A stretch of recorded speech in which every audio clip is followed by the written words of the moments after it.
Okay, so from my point of view, I would say Jason's current level of functioning is rather low pertaining to academics, communicating, um, obviously physical health, and like the social part of learning.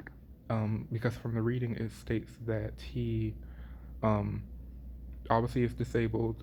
One of his arms is not on the same size as the other one. Um, a teacher even said that he seems more like a loner, that he doesn't really talk, and that it's hard getting information out of him. And I'm trying to find that part. He maintains a low C average throughout all his years of high school.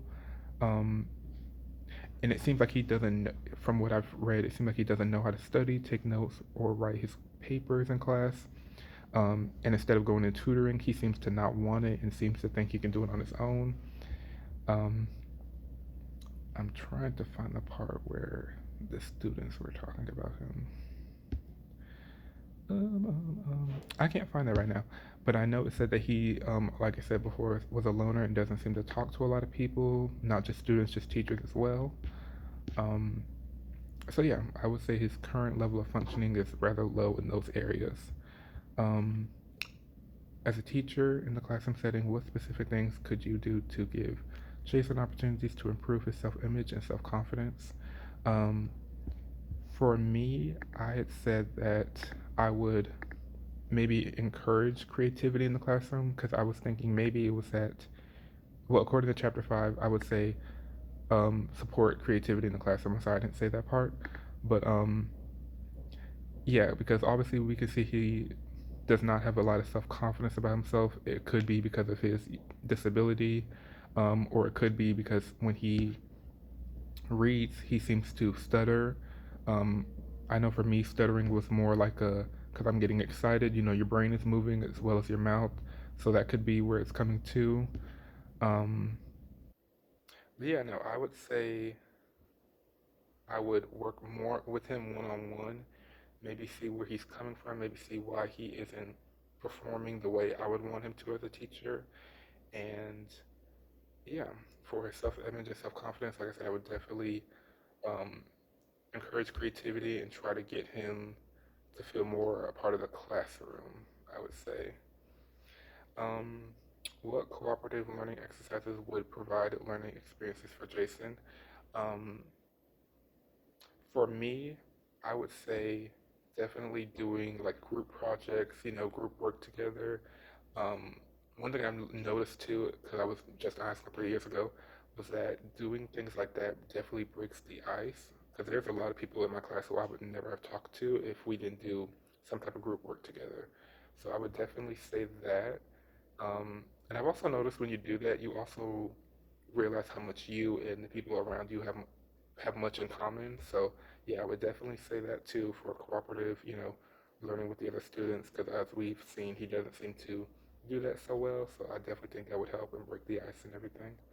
Um, in addition to speech therapy, what activities would you recommend for use with Jason to develop self-confidence? I mean, to develop confidence in his speech.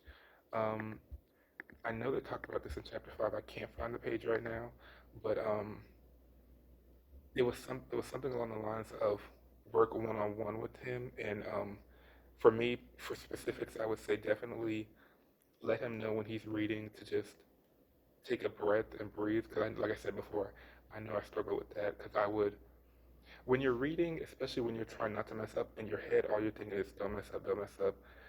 But as you're talking, it starts to get jumbled and stuff, and the thinking and the speaking, it just don't work together like that sometimes. So I would definitely say take a breath before reading and just, relax and calm down and just get it out. As the classroom teacher, what could you do or say to Jason and or the class that would lessen the stress of emphasizing Jason's deformed arm, sorry. Um, I cannot find this page. I had to highlight it too, but it was on the chapter of disabilities, but specifically I would say to the class as a whole, um, everybody has something that they have to deal with. Nobody's perfect, so I would definitely say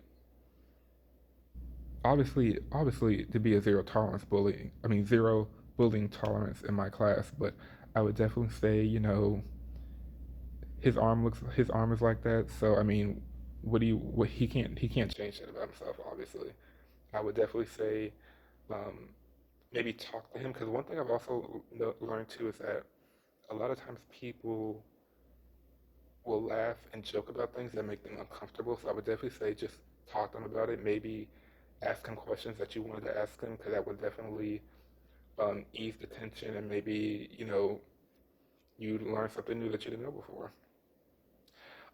Number six, I don't really understand because it's not a question. It just says a general impression of student and teacher needs in the classroom. Um, I'm assuming they mean what do you, off the first thing off your head, what would you think a student or teacher needs in a classroom? And for a student, I would say a teacher who is open-minded and willing to teach, but no, is willing to learn from the students and also teach the students as well. For the teacher's needs, I would say definitely students who are here to learn and to, yeah, actually, I guess I would just say that students who are, willing to learn and here to, get their grade and keep it moving, honestly. Definitely not no, students who here to just play around and stuff like that. So, yeah.